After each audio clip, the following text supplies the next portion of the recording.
monté, ça y est.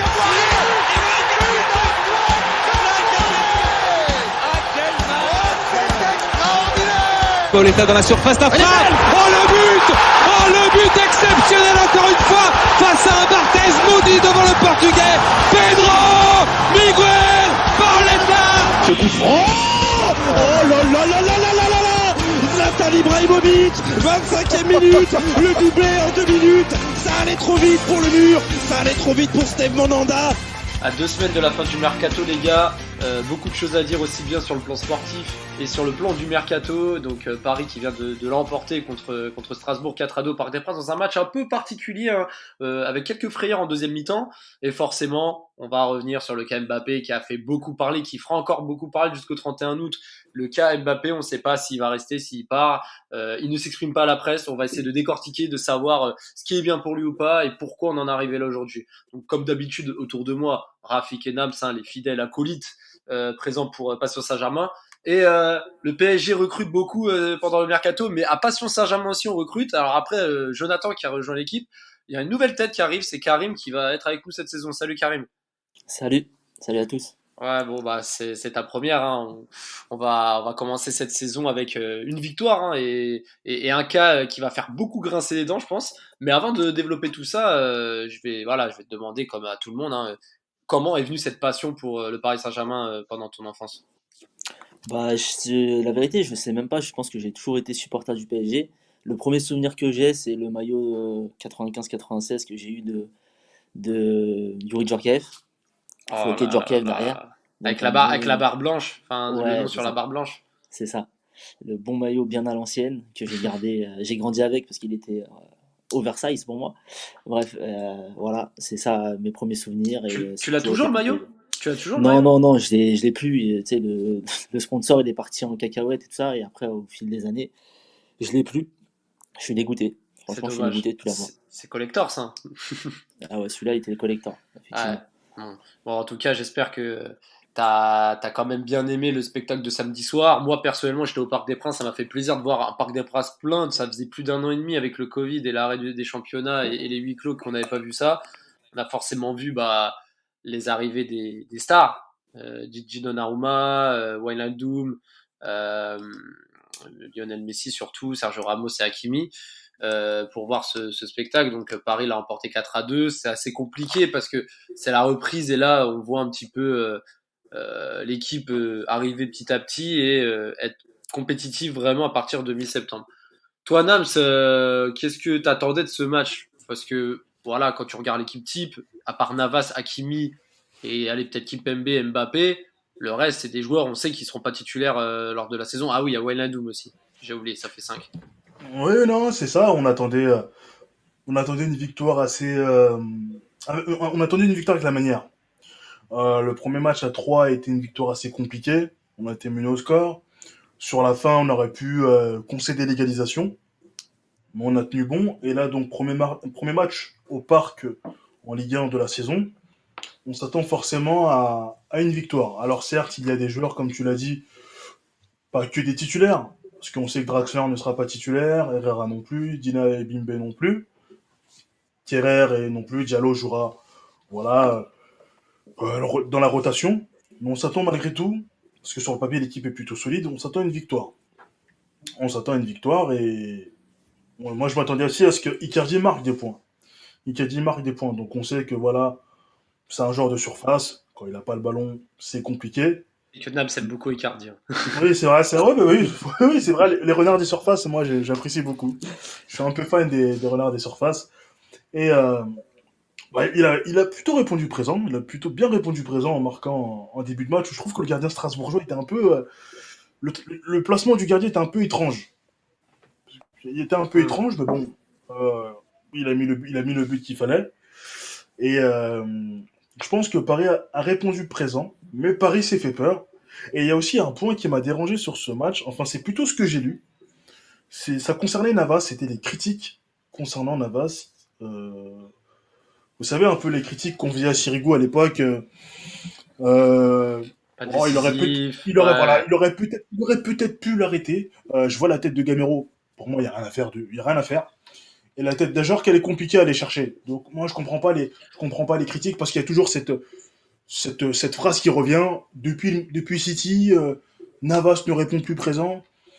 Enfin, depuis City, ouais, c'est vrai que depuis Ah, City, il n'y a pas eu non plus. Mais depuis City, il n'y a rien eu. Là, c'est ça, Ils c'est sont pas ça. présents parce que non, tout le monde est absent. Ouais, C'est ça, c'est ça, c'est ça. Et après, il est pas spécialement coupable, donc je comprends pas. J'ai du mal à comprendre ces accusations.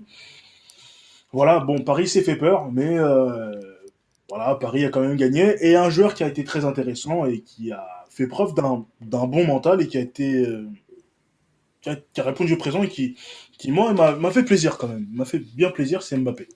Ok, Mbappé, toi qui t'as fait plaisir. Toi, Rafik, t'as regardé le match également, forcément. Qu'est-ce que t'as retenu, on va dire, de la copie du Paris Saint-Germain, excepté ce que vient de dire Nams par rapport à Icardi et Mbappé? Euh, Déjà pour moi c'est une victoire grâce à grâce à des exploits individuels. C'est plus des exploits individuels qu'une victoire collective pour moi. C'est déjà mieux que à 3 et je trouve que Strasbourg était déjà une bien meilleure équipe que 3. Strasbourg moi je trouve surtout la deuxième mi-temps de Strasbourg, ils ont vraiment bien joué.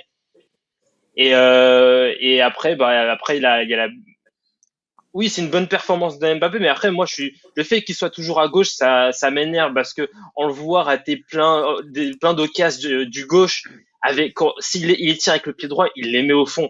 Moi, j'ai en tête ces duels où il doit tirer du droit, mais en général, il met une grande frappe en lucarne, c'est sans brancher comme la grande frappe qu'il met sur Neuer, mais même il est hors jeu là, le but à Neuer en demi contre le Bayern. Je sais pas si c'est hors jeu.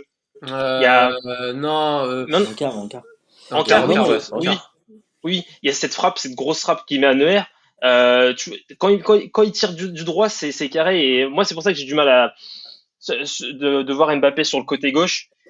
Mais sinon, voilà. Sinon, pour moi, c'est une victoire avec des exploits individuels. Et pour moi, il n'y a pas vraiment d'enseignement à en tirer parce il manque 80, peut-être 60% des titulaires.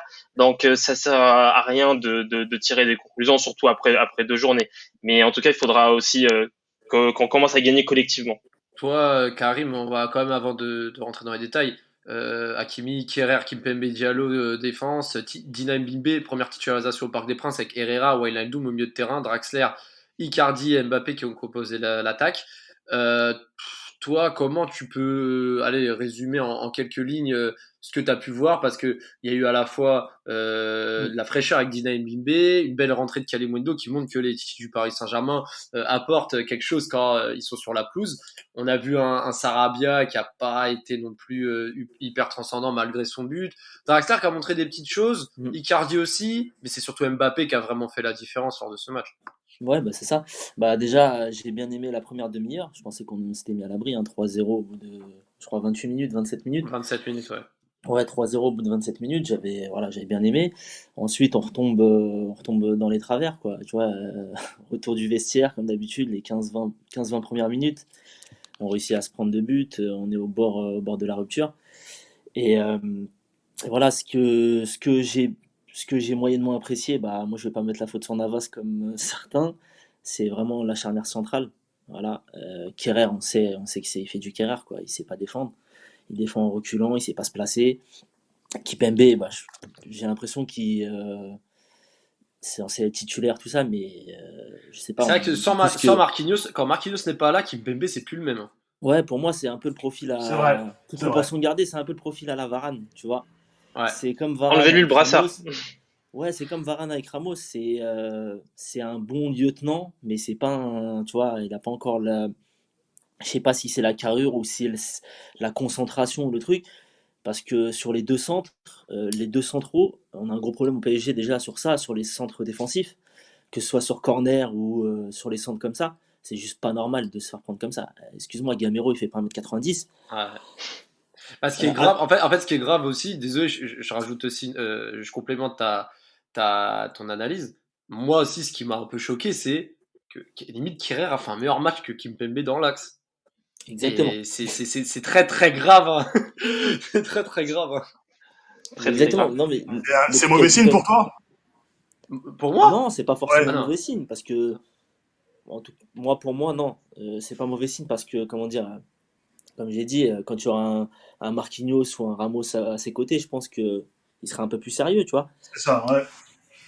Après, Ouais. tu vois Il faut lui enlever le brassard déjà. Moi, je pense qu'il faut lui enlever le brassard parce que dès qu'on a commencé à lui donner un peu plus de responsabilité, depuis qu'on a commencé à le faire sentir un peu plus important, il a commencé à devenir nonchalant. Il fait le mec genre je joue tranquille, posé. C'est pour ça qu'il fait beaucoup Ouais, d'erreurs c'est balle au pas. pied parce Voilà, que il est pas concentré. Il fait le mec nonchalant. Il fait le mec, il Mm, se rend pour un mec qu'il n'est pas. Et c'est euh, ça. et voilà. Donc moi déjà, je pense que juste lui enlever le brassard, ça va déjà lui permettre d'être plus concentré, d'être meilleur dans ses performances. Ouais, c'est Ouais. ça. C'est Ça, c'est exactement pas lui ça. rendre service, le Daniel Brassard, tu vois. Tu le donnes à un Navas sur les matchs comme ça, je pense que Il y a sait pas pas. moindre, quoi. En tout cas, il y a eu quand même des points aussi importants. Moi, j'ai bien aimé aussi le magnifique centre de Diallo pour Icardi. Bah, franchement, il lui Ah a ouais. déposé une Ouais, ça balle faisait longtemps Ah qu'on magnifique. n'avait oui, pas vu ah de oui, centre. très beau centre. Ouais, Ça franchement, faisait longtemps, je crois qu'il faudrait voir. Ça fait combien de temps qu'on n'a pas marqué sur un centre comme ça? ça fait un moment. Parce que j'ai Ça pas fait un- souvenir de ballon qui retombe plein dans la surface et se soit pris de la tête comme ça. Hmm. Ouais. Ça Bah fait moi un bon moment. je me rappelle d'un but, bon ça remonte, ça commence à remonter, mais un centre de Diallo également, mais c'était pour Neymar quand il met ça retourner contre Strasbourg il y a deux Ouais, ans, ouais, quand c'était ça, 2019. Ouais. il était sifflé copieusement par le Parc des Princes. Et ouais, c'est vrai que c'est vrai que ouais, il y a beaucoup de similitudes. Hein. C'est vrai qu'avec le PSG Strasbourg de 2019 et celui du week-end dernier, parce qu'entre les sifflets pour la Star, le but sur un centre de Mm. Diallo, la Star qui répond, c'est le même En tout adversaire. cas, Donc, bien aidé par le gardien de Strasbourg. Hein. Matsels Oui. qui Et, ouais, Ah oui, oui, Caracas Ouais. pour lui, Icardi ne l'avait jamais de sa tête. Pour lui, il va la récupérer derrière Icardi. Il s'attendait pas à ce que Mm. Icardi il a C'est une ça. mauvaise lecture du centre. Ouais. Après, il s'est bien rattrapé hein, sur ces c'est deux ça, face à ouais. Hmm. face à M- Mbappé. Je trouve qu'il s'est bien rattrapé quand même, tu Ah vois. oui, oui. De toute façon, Strasbourg, ils en prennent 4, mais ils font un bon match en vrai. Ouais. Mbappé qui est à l'origine également du deuxième but, puisqu'il tire. Bon, le but a été accordé à Ajor contre son camp, mais la frappe n'était pas cadrée, mais c'est Mbappé qui tire. Le troisième Ouais. but, c'est une passe décisive encore de Mbappé avec un bon débordement pour un centre dévié pour Draxler, mais quand même. Le but de Sarabia, c'est aussi un gros travail de Mbappé. Mm. On a vu un. Bon, on s'attardera un peu plus plus tard dans le podcast sur Mbappé, mais c'est vrai que il y a quand même des fulgurances sur des individualités mais un gros coup dur. Et moi, qui étais au stade, c'est vrai que la deuxième mi-temps, le PSG subissait parce que malgré les deux buts qu'ils encaissent, la réaction, il n'y a pas eu des masses d'occasions. Je me rappelle d'une occasion d'Mbappé qui rate. Il y avait un bel enchaînement et il tente un piqué Oui. que Sels Mm. repousse. D'ailleurs, j'étais juste derrière le but. Franchement, c'était vraiment un super barré à voir en vrai. Mais sinon, à part ça, avec quelques corners, le PSG n'a pas réellement réagi malgré les assauts strasbourgeois. Ouais, ça ronronnait, quoi. Parce que même Ouais, ça défensivement, enrôlait, il n'y a pas réellement de jeu. parce qu'en C'était. ouais, Voilà, parce que comme tu as dit, c'est des fulgurances, quoi. On s'en remet aux fulgurances. voilà, c'est ça. Et en fait, on a un problème défensif, mais est-ce qu'on a on est en capacité de réagir face à l'adversité et qui plus est, comme une équipe comme Strasbourg qui a des grosses bases offensives, mais ça reste quand même une équipe de milieu de tableau. À domicile, c'est pas très rassurant, malgré le fait qu'il manque des joueurs de notre côté. Ouais, après, ça pose la question de la fameuse identité de jeu ce que Pochettino doit installer. Pour l'instant, je vois rien. Que C'est c'est vrai. pas une excuse que ce soit qui est des remplaçants, qui est trucs. Normalement, c'est pas une excuse. Normalement, t'es censé avoir un schéma, Ouais, une quelque identité, chose, quoi. voilà, une identité. Là, franchement, j'apprécie Pochettino hein, de base, mais ça commence à poser la question de voilà, où est-ce qu'on va, quelle identité on a. Parce que là, on n'en a pas, quoi. C'est Mbappé prend la balle et essaye de nous faire quelque chose, tu vois. C'est ça le Là, c'est problème. Perrin. Mais là, en plus, ça, c'est Perrin en face. En vrai, Perrin, c'est pas, non, c'est, le mec, Ah, il le était pauvre, pas titulaire l'année le pauvre, il a dernière, pris à cher. Marseille. Voilà, voilà, il découvre le poste de titulaire arrière droit. Mais il y aura des matchs où l'arrière droit sera meilleur que Perrin. Il y aura beaucoup de matchs, je pense, où Ouais. l'arrière droit en face sera meilleur que Perrin. Ce sera plus Et compliqué. Mbappé, il pourra pas faire autant de différence qu'il ne l'a fait dans ce match-là. Et moi, je le redis encore, Mbappé, il doit jouer à droite, il doit jouer sur un côté, pas à gauche. Ouais. Mais tu sais, Perrin aussi, il a fait un beau match parce qu'il a pris confiance depuis que je l'ai relancé avec l'USO sur Football Manager aussi, il faut le savoir. Hein. On avait fait une partie notamment avec Rafik. J'avais recruté ce joueur, mais non, mais pour revenir au sujet, ouais, c'est vrai que Mbappé à gauche, beaucoup vont dire qu'il revient sur son pied, notamment sur le deuxième but. C'est comme ça qu'il a pu provoquer le but. Ouais. Mais c'est vrai qu'à droite, et au final, mais après, c'est vrai qu'au final, à gauche, ces accélérations centre ont quand même été foudroyants sur le 3 et le 4e but. Hein, Ouais, le but de Draxler, Ouais, bon. le but de Draxler, il est foudroyant. Et d'ailleurs, sur le deuxième but qui ne lui est pas accordé, je voudrais revenir sur ce tacle d'Herrera, Mm.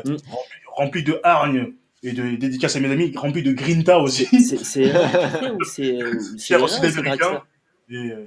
Et sur le deuxième but, c'est le but où il frappe et c'est dévié par, je sais plus si Je c'est pensais agent. que c'était Draxler. Je croyais que c'est Draxler qui l'avait récupéré, non? C'est pas Un Draxler tacle, qui tacle? un tacle glissé, j'ai l'impression que c'est Herrera le tacle glissé. Ou sur le deuxième Ouais, but. Hein.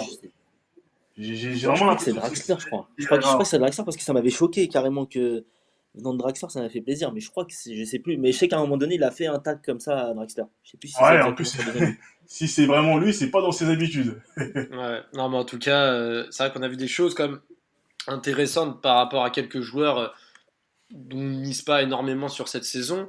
Moi, j'ai vraiment aimé personnellement la performance de Big qui aurait pu quand même, voilà, tu t'es lancé dans un contexte comme ça, tu sais que tu vas pas beaucoup jouer cette saison. Il a quand même assuré et pris la pression dans le bon sens et même s'il a pas terminé le match, il a quand même montré un beau visage pour ce match. Au final, bah, comme on le sait tous, Paris a gagné 4-2. Même en fin de match, le Majid Waris qui a failli remporter son duel suite à une C'est-à-dire énorme Ragid. erreur. Non, Majid Waris, j'ai dit. Ah, Non, là, tu Majid. commences à donner des prénoms. On dirait c'est un Indien. J'ai cru, je me suis pris un PES là, je commence à modifier les places. Non, Majid Waris qui a failli marquer le but du 4-3 suite à une énorme boulette de Kimpembe en fait qui a carrément oublié le ballon Ouais. et au final heureusement pour Kimpembe que Waris marque pas parce que bon déjà il restait 5 minutes derrière, ça aurait pu mettre le feu aux poudres et voilà quoi, ça montre que Kimpembe même quand le match est dans la poche qu'il est capable de faire des heures de concentration et ça c'est pas du tout Problématique, vraiment. ouais. Surtout que quand tu as Ramos qui est encore absent pendant un mois, quand tu as Diallo à gauche qui fait le taf, dans l'axe, t'as El Shaddai Bichabou et Kerrer, quoi, que tu vas peut-être vendre, c'est tout. Ouais. Donc, ça, c'est assez clair. compliqué pour Kimpembe. Et Bon, après, moi, ce que je peux en tirer aussi, c'est que contrairement à l'année dernière, ces matchs-là, on ne les perd pas. Les matchs du début de saison, C'est vrai, l'année ouais. dernière, on a perdu, je crois, contre Lens et contre Marseille. ouais, mais on bat Metz début de sur un saison. match, on bat Metz alors qu'on finit à 9 le match. Enfin, après, oui, c'est sûr. Ça, c'est un match au mental, ça, au forceps, c'est vraiment un match, ouais, c'est un match qui s'arrache, ça, c'est avec les tripes. Quand t'es un neuf comme ça, c'est du mental. Bon, là, je dirais pas que sur ces premiers matchs, Paris a vraiment usé de son mental, mais quand même, Paris a été un peu poussé dans ses retranchements, quoi. Ouais. Fallait faire le boulot, fallait être sérieux. Exactement. Paris, il a quand même été, quand même. Pas totalement, mais Paris l'a été, quoi. Et Bon. il est à 6 points sur 6. 6 points sur 6, le PSG est déjà dans les avant-postes du classement. Ils ont mis 5 points à Monaco, ils ont mis 2 points à Marseille, ils ont mis 5 points également à Lyon, À Lyon. qui a pris une vraie fessée contre Angers. C'était... Et mérité, hein, mérité. Et même, il pouvait en avoir 4 incroyable. ou 5 pour Angers. Hein. Ouais. Oui. La manière, le travail de Batik, ouais, C'est drôle parce que Batik était entraîneur adjoint, ils n'ont pas jamais donné sa chance. Et tu vois derrière que ça joue, quoi, tu vois. Ouais, en tout Et cas... après, on peut... Ouais, tu disais, excuse-moi. Ouais, je dis, on peut aussi parler vite fait de Lille qui s'est fait massacrer aussi. Ouais, Lille, c'est vrai qu'eux, là, ils ont déjà beaucoup de retard et la défaite 4-0, elle rassure pas du tout pour les Dogs. C'est terrible, ouais. Après, on peut miser ça sur l'accident, le début de saison, le nouveau coach. On verra ce que fera Lille durant la saison, en plus avec la Ligue des Champions. Déjà Mais 7 c'est buts, vrai J'ai que- peur, hein, je déjà- pense qu'ils vont déjà Sans voir 7 buts, en Ligue des Champions. 7 buts encaissés en 2 matchs. Hein. C'est vrai que Bah, le pour une message équipe envoyé- qui était solide, quoi, l'année dernière, tu vois. L'année dernière, c'était Bah, c'était on vraiment voit- solide, tu vois. on voit comme quoi gagner un championnat de France, c'est très compliqué. Là, c'est la digestion du championnat, les festivités, en plus, le coach qui vous a fait Ouais, gagner. c'est On dur de revient. digérer avec Gourvenec. Hein. C'est ça, pas la même- oui, voilà, honnêtement, c'est un choix que j'ai pas compris. Et je suis pas sûr que ce soit le bon choix pour Lille. Et je suis pas sûr que Lille puisse jouer les premiers rôles cette saison en Ligue 1. Donc, à voir qui sera le véritable concurrent du PSG. Je miserais logiquement sur le trio Monaco, OM, OL. Moi, je dirais même que Monaco. Ou Monaco. peut-être Lyon si Bosch commence à avoir des joueurs pour son Ouais, système. faut qu'il ait des Peut- joueurs. voilà, s'il a des joueurs qui correspondent à sa philosophie de jeu, je vois Ouais. peut-être lui en faire un avantage. Mais Marseille, je sais pas, je les sens quand même pas sur une saison tenir. C'est une équipe qui m'a l'air trop émotionnelle pour pouvoir tenir une Ouais, saison. c'est plaisant à voir. J'ai regardé le match hier soir, tu vois. D'ailleurs, dédicace à Pembele. C'est par exemple qui Oui. a Ouais, changé le match. ouais. Il a Il fait, il avait a le fait, maillot il du a fait, PSG. Il croyait jouer avec le maillot du PSG hier. il a fait plaisir le Ah, petit. franchement, Hein. il a fait plaisir, tu vois. Ah oui, sacré match. Hein. Mais j'étais surpris parce que je vois le match, je me suis dit, attends, mais Pembele, c'est celui qui joue. Et je le vois sur le côté droit en train de se projeter, tenter et tout. Je me dis, attends, c'est pas possible. Ah, Il y a- ça montre que Tourelle avait le nez creux quand il le faisait jouer Ah plusieurs oui, fois avant de se faire ouais. licencier. Non, c'est vrai que Pembele, s'il fait une bonne saison avec Bordeaux, attention, hein, sur le côté, on n'a pas de doublure à Hakimi, il peut s'y jouer dans l'axe. Pourquoi pas, ça peut être intéressant. Et voilà, bon, voilà, on va passer la deuxième partie de ce podcast sur le cas Mbappé. Forcément, hein, c'est ce qui brûle les lèvres de tous les journalistes, médias et amateurs de foot. Hein. Encore hier soir, Ah oui. Chiminto qui a encore annoncé que Mbappé va manifester son envie de départ et va partir entre 120 et 140 millions d'euros. Ouais, Ils ont encore annoncé que à Mini, il allait avoir ils allaient lancer une bombe à Ouais. Mini. Mais bon, eux, ils aiment trop dire ça. Au final, il y a rien. Incroyable. Ils sont ouais, incroyables. Ouais, Ils je sont sais pas, incroyables. ils ont dit sur Cristiano, non? Ils ont pas dit Cristiano. Ah, aussi. Ah oui, parce que Ronaldo, c'est vrai qu'il y a des Cristiano, trucs je sais là. pas Maintenant, il y a des rumeurs. Il y a même des rumeurs Cristiano au PSG. Non, mais Après, quoi. Cristiano Ouais, PSG, ce serait plus pour 2022, mais dans tous les cas, bon après, je l'ai dit dans le précédent podcast, mais c'est vrai que quand tu fais signer Messi maintenant, c'est triste, hein, mais tout peut arriver. Hein, mais bon, en tous les cas, tout est possible. Ouais. Mbappé qui n'est pas, on sait pas encore ce qu'il va faire. Il y a beaucoup de rumeurs qui disent Mbappé va partir, Mbappé va prolonger puis partir, Mbappé va rester jusqu'à la fin de son contrat et ne pas prolonger. Et là, ça commence à devenir un peu insoutenable, hein, parce que là, il s'est fait siffler au Parc des Princes. Moi, vous le savez, hein, moi j'ai du mal avec Mbappé, mais je ne sifflerai jamais parce que ça reste un joueur du PSG qui a rendu des bons et loyaux services. Et surtout, on ne sait pas ce qu'il va faire. Si dans 3 semaines il prolonge, tous les mecs qui vont le siffler vont passer pour des cons. Donc voilà, Ils moi ont pas, ils ont pas attendu 3 semaines hein, pour passer oui, pour des cons. oui, ça c'est vrai aussi, mais bon, on essaie quand même de. On minimise la bêtise comme on dit, mais en tout cas, là, ce qu'il faut savoir, c'est déjà pour vous, comment vous avez vécu cet épisode-là, comment vous le vivez, est-ce que vous en avez aussi marre de voir Mbappé être dans le silence, est-ce que vous trouvez qu'il a raison de rien dire pour pas dire de la merde, et voilà, comment vous avez vécu cet épisode, les sifflets, et comment vous voyez la suite des événements. Vas-y, je te lance d'abord, Karim. Bah, moi, je vais te dire, Mbappé, il s'est mis dans cette entre guillemets merde tout seul, à trop vouloir communiquer, tu sais, sur communication tout le temps, Ouais. à tout vouloir communiquer. Donc, du coup, les gens, ils attendent qu'il communique, tu vois. Quelqu'un Mm. qui parle tout le temps, tu t'attends à ce qu'il parle. C'est ça le truc. Mais pour moi, écoute, un joueur qui a réellement envie de partir, tu le laisses partir. Surtout si c'est la seule fenêtre où tu peux en tirer de l'argent. Pour moi, il faut qu'il parte. Comme tu as dit tout à l'heure, Mbappé, c'est pas la personnalité que je préfère ou vraiment le joueur que je préfère, mais ça reste un grand joueur, un très grand joueur.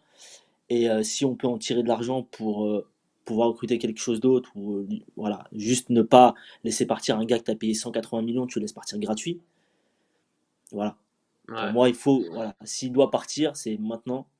Parce que pour moi, ça ne changera pas grand-chose s'il part cet été ou l'été prochain, à part l'argent. Et je pense que tu peux pas cracher sur, je crois, il parlait de 120 millions ou 150 millions, je sais pas. Entre 120 et Tu craches pas, 150. voilà, tu craches pas sur 150 millions, tu vois. Merci beaucoup Kylian, tout ça. Mais un joueur qui a envie de partir et en plus tu peux en tirer 150 millions, au bout d'un moment, voilà, faut le laisser partir si c'est son envie, quoi. Je pense que Rafik partage également cette opinion.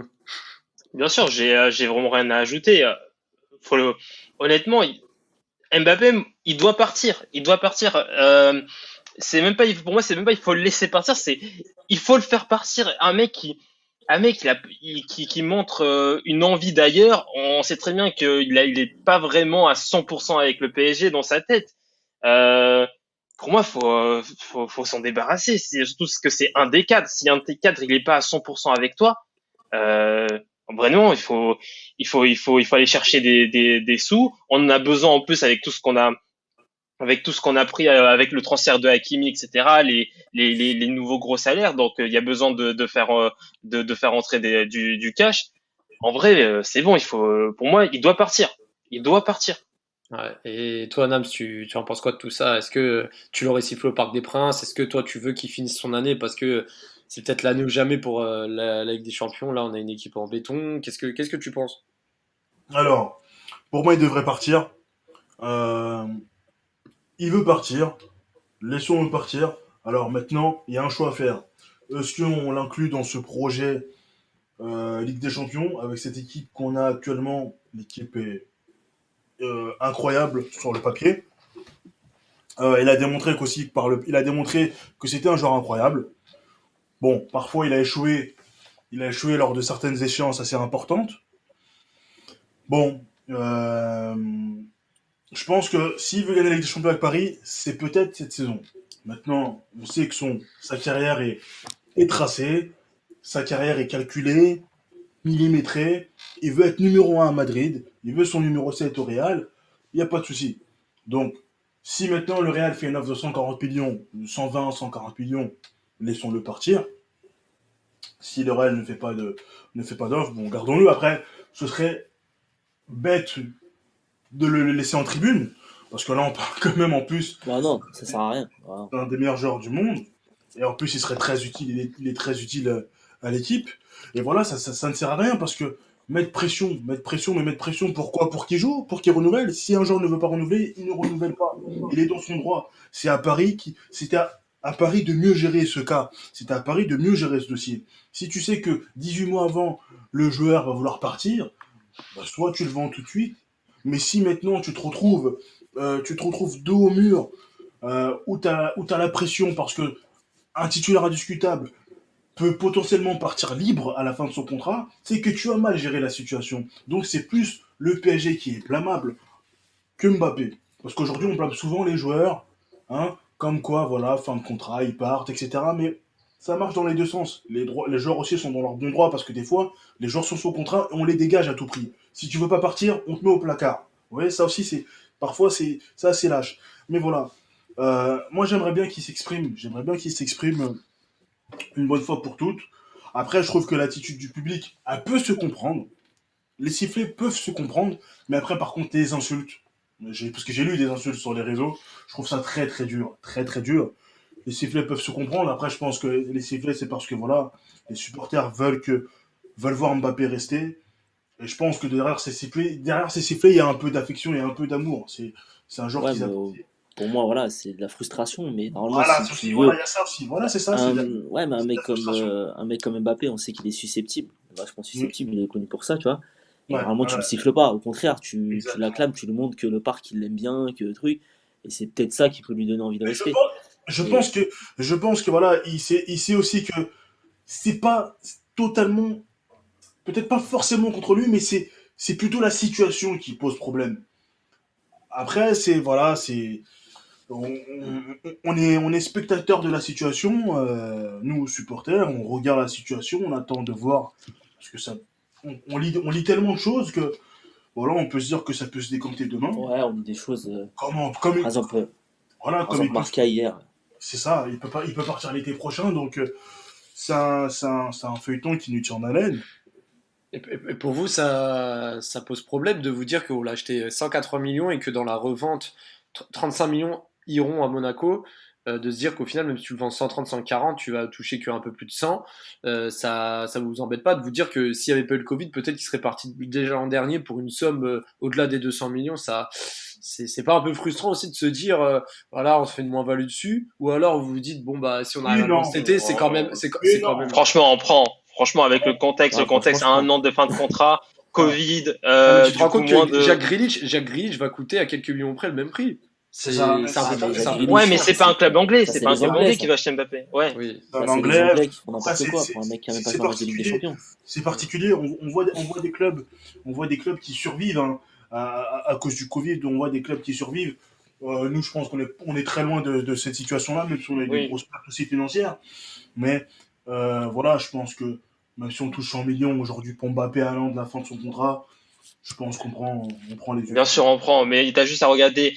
Il y a peut-être 15 équipes de Ligue 1 qui a dû faire 2 achats max, grand max, et encore 2, je suis large. Hein. Non, J'ai c'est vu pas- beaucoup d'effectifs avec le même effectif que l'année dernière, ou des retours de prêt qui sont ajoutés à l'équipe. Mais C'est des ça. achats, Ouais, il y en a pas beaucoup. Hein. Vraiment, genre, je crois que c'est le plus gros achat que j'ai vu, hormis le PSG, Marseille, Lyon et Monaco, c'est peut-être Renaud Ripard à 3 pour 3 millions.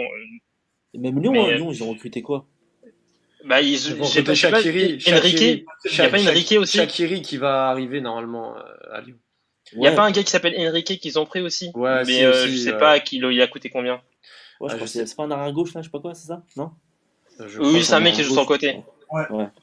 C'est ça. En tout cas, c'est vrai que le mercato, il va être très agité là sur les derniers jours, aussi bien dans les clubs de Ligue 1 qu'au PSG. Mais là, c'est vrai que pour Mbappé, ça commence à être un peu compliqué et il va falloir qu'il se décide, il va falloir que le club agisse parce que là, la saison va vraiment commencer fin août. Le tirage de la Ligue des Champions aura lieu le 26 ou le 27 août. Ça va arriver très très vite. Il y a un troisième match qui se profile également ce week-end là dans quelques jours. Voilà, il y a un moment donné, même pour lui et pour sa carrière personnelle, il faut qu'il se fixe parce que voilà, il est déjà arrivé au PSG un certain 31 août 2017. C'est pas toujours l'idéal d'arriver être dans les meilleures conditions alors que t'as raté quelques matchs. C'est ça. Et surtout pour le club qui t'a surélevé encore plus pour que t'en arrives là aujourd'hui. C'est quand même un minimum de respect envers ton employeur et tes coéquipiers. Dans tous les cas, on verra comment ça va se passer. Vous voulez quoi à titre personnel? Vous préférez qu'il reste, qu'il parte? Quelles sont vos envies à ce niveau-là? Bah, c'est un joueur de Ça a été qualité. clair. Hein. C'est un joueur de qualité, donc s'il pouvait renouveler et rester peut-être 1 ou 2 saisons de plus, on dit pas non. Hein. Parce que je pense que Rafik dit non, je crois. Je dis non, mais je dis non parce qu'il a pas vraiment envie de rester au PSG. S'il avait envie de rester au PSG, il y a pas de souci. Mais il veut pas. il veut pas. Parce que Rafik, s'il part du PSG, Mbappé, tu vas taper sur qui? Ah oui, il y a Paredes aussi, mais Paredes, il va peut-être partir aussi. Il t'aura plus. En vrai, Mbappé, il est pas dans mon top 3 des personnes sur qui je tape le plus. Ah Là, si, il y a mon top 3, c'est Baker. Il y a C'est Baker, Kerrer et Paredes. C'est ça mon top 3. Et il y a Xavi Simons aussi. Ah oui. Ouais, mais lui, il est pas. Lui, c'était que pendant l'épisode. Alors que j'ai jamais vu jouer ça. C'est ça qui me régale. C'était gratuit. Mais c'était gratuit de ouf. Alors Karim, je viens d'arriver dans cette bande, mais Rafik aime bien les balles perdues des fois, tu sais, genre comme ça, tu vois. Là, mais là, c'est vraiment au flair. Je le sens pas, ce mec. Je le sens app. Ouais, c'est quoi? Non, mais des fois, on se trompe des fois. Ouais, non, mais des fois, il y a des fois au flair, des fois, on a raison au flair. Il y a un joueur, tu l'as pas vu jouer, mais tu te dis, lui, je sais pas, je le sens pas. Et des fois, ça passe, des fois. Ouais, Et j'espère que ça va passer pour Xavi Simons. Il pourrait coacher le PSG. Mais en tout cas, pour revenir juste pour terminer le sujet Mbappé avant de clôturer le podcast, c'est vrai que on se souvient aussi de la phrase de Nasser qui disait maintenant il aura plus d'excuses pour ne pas prolonger parce qu'il demandait une équipe compétitive et là tu le ramènes dans les pattes un des meilleurs défenseurs de l'histoire, un des meilleurs joueurs de l'histoire, le meilleur gardien de l'Euro, un milieu de terrain qui a gagné avec des champions il n'y a pas si longtemps que ça, Capitaine et un des des meilleurs Pays-Bas. latéral 3 du marché. Et ce qui est génial, c'est que ça nous fait voir à quel point la com du clan Mbappé n'était pas forcément si bonne que cela. Et ce, Bah, depuis c'est ça, le c'est début. ça. Et ce depuis le début. Depuis le début. Donc là, il est dos au mur. Et là, les sifflets, je pense aussi, les sifflets sont dus aussi, surtout, ce sont ces propos-là qui cristallisent aussi les sifflets du parc. Parce qu'il a demandé une équipe compétitive. Tu l'as. Ben donc, reste et signe. Si tu veux partir, fallait dire, voilà, je veux partir. Et là, ben voilà, là, je pense que tu seras pas spécialement sifflé. Si tu dis que tu veux partir, on te laisse partir. Merci pour les services rendus. Et on te laisse partir. Mais les propos sont très importants dans le football. Les supporters n'oublient rien. Ouais, ça c'est vrai. Ça c'est bien vrai. Les supporters n'oublient rien. Les supporters sont très si exigeants. ingrats. Ils sont ingrats, ils sont très durs. Donc dans tous les cas, il faut absolument que Mbappé se décide très vite, quelle que soit l'issue du feuilleton. En tout cas, on va se laisser sur ces mots. Hein. On fera un podcast pour débriefer le match 3 pour cette troisième journée du championnat de France.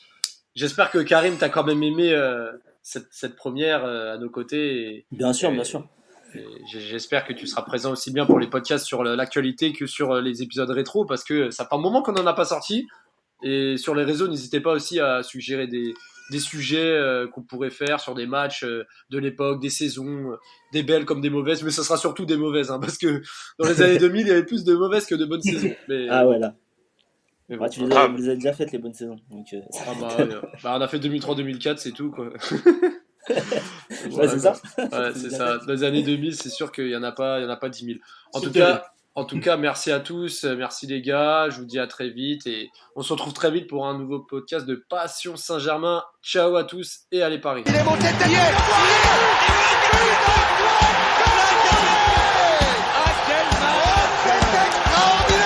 Pauletta dans la surface d'affaire. Oh le but exceptionnel encore une fois face à un Barthez maudit devant le Portugais. Pedro Miguel Pauletta. Ce coup franc. Oh là là là là là là là là. Zlatan Ibrahimovic, 25e minute, le doublé en 2 minutes. Ça allait trop vite pour le mur, ça allait trop vite pour Steve Mandanda.